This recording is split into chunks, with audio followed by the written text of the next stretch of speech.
दर्शक हो नमस्कार. वेधकमध्ये स्वागत आहे. मी प्रशांत आराध्य. उजनी अपडेट 28 जुलै 2025 सायंकाळी 5 वाजताची स्थिती.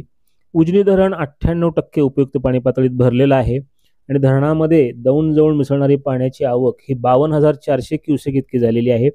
पुणे बंड गार्डनचा विसर्ग 28,456 क्युसेक इतका आहे.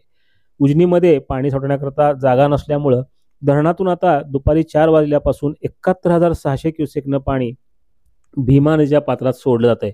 तर दुसरीकडे वीर धरणामधला विसर्ग हा 31,000 क्युसेक इतका आहे.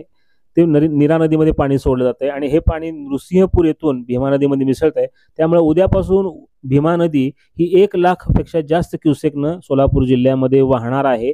आज सायंकाळी 5 वाजता नीरा नृसिंहपूर येथे भीमा नदीचा विसर्ग हा 79,952 क्युसेक होता.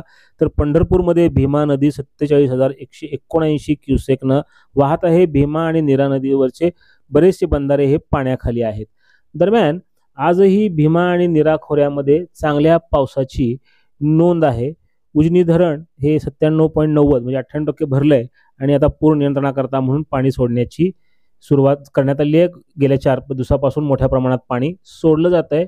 दरम्यान आज जे वरच्या धरणातून जे पाणी सोडलं जात आहे यामध्ये खडकवासला प्रकल्पातून 25,696 क्युसेकचा विसर्ग आहे. तर पवना धरणामधून 1,707 क्युसेकनं पाणी सोडलं जात आहे. मुळशीमधनं 2,570 क्युसेकचा विसर्ग आहे. याचबरोबर घोड प्रकल्पाचे दरवाजे आता उघडण्यात आलेत. यातून 10,000 क्युसेकचा विसर्ग सुरू करण्यात आला आहे. मुळशी धरणातून 9,800 क्युसेकनं पाणी सोडलं जात आहे. भामा आसखेडमधून 970 क्युसेक तर चासकमान प्रकल्पातून 5,150 क्युसेकनं पाणी हे सोडलं जात आहे. दरम्यान भीमा नदी ही आता उद्यापासून पूरसदृश स्थितीमध्ये वाहणार आहे.